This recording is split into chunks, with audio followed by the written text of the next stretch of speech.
ব্যতিক্রম বাংলায় জানাই আপনাকে স্বাগত। আপনারা দেখছেন ব্যতিক্রম বাংলা বাকবুলের সাথে।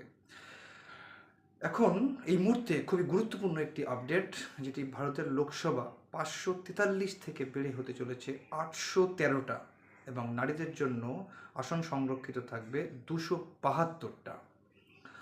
এবং এর সঙ্গে আরও খুবই গুরুত্বপূর্ণ আপডেট হলো, ভারতে এক দেশ এক ভোট করা যায় কিনা তা নিয়ে চলছে জোর জল্পনা, জোর কল্পনা এবং চিন্তাভাবনা শুরু করেছে নির্বাচন কমিশন এবং কেন্দ্র।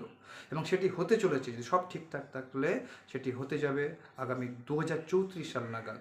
এক দেশ এক ভোট, লোকসভার সাথে সাথে বিধানসভা এবং পরবর্তীকালে যাতে পঞ্চায়েত ও পৌরসভার ভোটটা এর সঙ্গে সামিল করা যায়, তাই নিয়ে চলছে জোর জল্পনা, জোর কল্পনা। এবং এটা নিয়ে চলছে তুমুল আলোচনা বিষয়। এবং এর জন্য বিরোধী দল, সরকারি দল, সমস্ত সকলের সঙ্গে একটি আলোচনা দরকার। এবং এই আলোচনার সুফল কী হতে আসে তার জন্য পরবর্তী আপডেট পেতে আপনারা ফলো করুন, শেয়ার করুন এবং সাবস্ক্রাইব করুন ব্যতিক্রম বাংলা।